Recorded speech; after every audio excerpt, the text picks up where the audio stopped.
सोचिए जरा, हम अपने सोशल मीडिया फीड पर जो कुछ भी देखते हैं वो हमें क्यों दिखाया जाता है?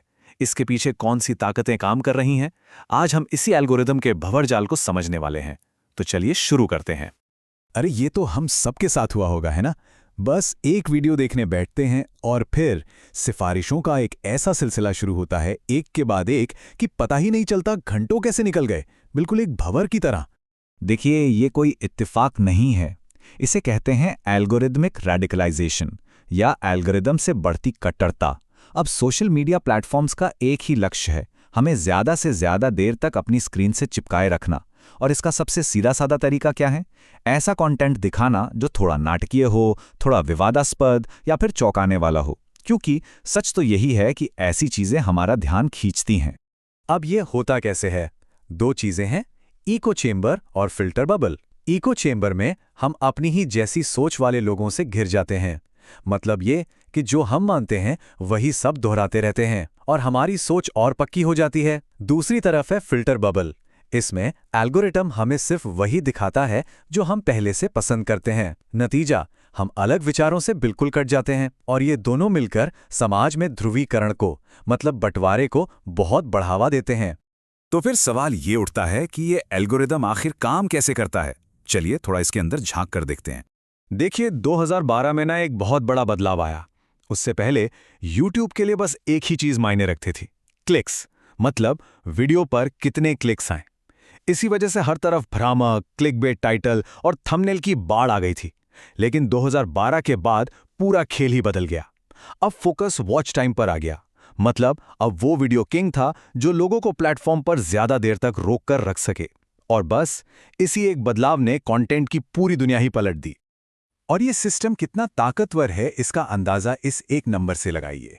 YouTube पर हम जो कुछ भी देखते हैं उसमें से 70%, जी हाँ, 70% कंटेंट हमें एल्गोरिदम ही सुझाता है। जरा सोचिए, ये कितना बड़ा आंकड़ा है। और सुनिए, ये सिर्फ कोई हवाई बात नहीं है।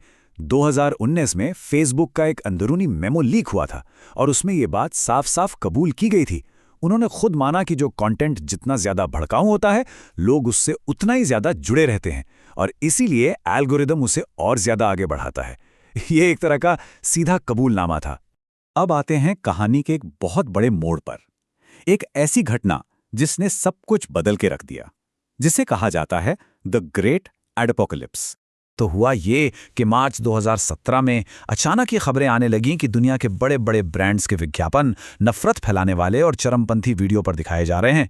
बस फिर क्या था, हंगामा मच गया। 250 से ज्यादा ब्रांड्स ने रातों रात YouTube से अपने विज्ञापन खींच लिए और इससे YouTube के सामने एक बहुत बड़ा वित्तीय संकट खड़ा हो गया। तो जाहिर है YouTube को कुछ तो करना ही था। विज्ञापनदाताओं को वापस लाने के लिए उन्होंने फौरन कुछ बड़े कदम उठाए। सबसे पहले नए क्रिएटर्स के लिए पैसे कमाना बहुत मुश्किल कर दिया। फिर एडवर्टाइजर फ्रेंडली यानी विज्ञापनदाताओं के लाए कंटेंट के लिए कड़े नियम बना दिए। और सबसे बड़ी बात, विज्ञापनदाताओं को ये पावर दे दी कि वो खुद चुन सकें कि उनका ऐड किस तरह के वीडियो पर नहीं दिखना चाहिए। और मजे की बात यह है कि ये कोई नई चीज नहीं है। विज्ञापनदाता तो हमेशा से ही अपने एड्स के आसपास के माहौल को कंट्रोल करना चाहते हैं। ये देखिए, प्रॉक्टर एंड गैम्बल ने टीवी के जमाने में भी ब्रॉडकास्टर्स को साफ साफ कहा था कि भैया, युद्ध और विवाद जैसे विषयों से दूरी रहना। और आज डिजिटल दुनिया में वही कंट्रोल हमें इन कैटेगरीज के रूप में दिखता है। अब दिक्कत यह है कि संवेदनशील सामाजिक मुद्दे या त्रासदी और संघर्ष जैसी कैटेगरीज इतनी बड़ी हैं कि विज्ञापनदाता बस एक क्लिक से जरूरी खबरों, विश्लेषण और यहां तक कि पढ़ाई लिखाई वाले कंटेंट को भी ब्लॉक कर सकते हैं। ठीक है, ये तो हुई प्लेटफॉर्म और विज्ञापनदाताओं की बात। लेकिन इस सब की इंसानी कीमत क्या है? मतलब हम जैसे यूजर्स और जो कंटेंट बनाते हैं, उन क्रिएटर्स पर इसका क्या असर पड़ता है? तो जो सबसे बड़ा सवाल है, क्या एल्गोरिदम वाकई लोगों को कट्टर बना रहे हैं? देखिए, इस पर एक्सपर्ट्स की राय बटी हुई है। कुछ स्टडीज कहती हैं कि हाँ, ऐसा हो सकता है, पर वहीं कई दूसरी स्टडीज में ऐसा कोई ठोस सबूत नहीं मिला कि अगर कोई पहले से उग्र कंटेंट में दिलचस्पी नहीं रखता तो एल्गोरिदम उसे उस तरफ धकेलेगा। तो सच्चाई शायद इन दोनों के कहीं बीच में है। और इसी अनिश्चितता से पैदा हुआ है एल्गोरिदमिक डांस। ये क्रिएटर्स की एक ऐसी तनाव भरी हालत है जहां वो बेचारे लगातार ही अंदाजा लगाते रहते हैं कि एल्गोरिदम को खुश कैसे रखें। वो अपने शब्द, अपने टॉपिक सब कुछ बदलते रहते हैं, सिर्फ इस डर से कि कहीं उनका वीडियो फ्लैग ना हो जाए और उनकी कमाई बंद ना हो जाए। और ये राह कितनी मुश्किल है, इसका अंदाजा इस आंकड़े से लगाइए। लगभग 90% यूट्यूब चैनल कभी भी एक स्थायी इनकम का जरिया नहीं बन पाते। ये एक बहुत कड़वी सच्चाई है। इस पूरी स्थिति को क्रिएटर एथन क्लाइन ने बहुत अच्छे से समझाया है। उनका कहना है कि YouTube अब ऐसे लोगों से भरता जा रहा है जो हमेशा खुश दिखते हैं, कभी कुछ विवादास्पद नहीं कहते। मतलब ब्रांड फ्रेंडली बने रहने का दबाव इतना ज्यादा है कि खुलकर अपनी बात कहने की आज़ादी और क्रिएटिविटी दोनों ही दांव पर लग गई हैं। तो अब हम आते हैं सबसे बड़े सवाल पर, इसका हल क्या है और आखिर जिम्मेदार कौन है? इस पूरी बहस के बीच में एक अमेरिकी कानून है, सेक्शन 230। अब सीधे शब्दों में इसका मतलब ये है कि सोशल मीडिया कंपनियां अपने यूजर्स के डाले गए कंटेंट के लिए जिम्मेदार नहीं हैं।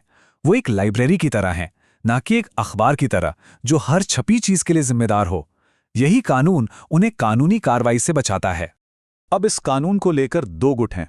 आलोचक कहते हैं कि इसी कानून की आड़ में ये प्लेटफॉर्म खतरनाक कंटेंट से भी पैसा कमाते हैं और उन पर कोई आंच नहीं आती। दूसरी तरफ इसके समर्थक कहते हैं कि अगर इस कानून को कमजोर किया गया तो या तो कंपनियां डर के मारे बहुत ज्यादा सेंसरशिप करने लगेंगी या फिर वो मॉडरेशन करना ही बंद कर देंगी। इसे बदलने की कई कोशिशें हुई हैं पर अब तक कुछ हो नहीं पाया है। और ये सब हमें एक आखिरी और शायद सबसे बड़े सवाल पर लाकर खड़ा कर देता है। एल्गोरिदम की इस दुनिया में असली कंट्रोल आखिर है किसके हाथ में? प्लेटफॉर्म्स के, विज्ञापनदाताओं के, कंटेंट बनाने वालों के, या फिर हम यूजर्स के? ये एक ऐसा सवाल है जिसका जवाब शायद हम सबको मिलकर खोजना होगा।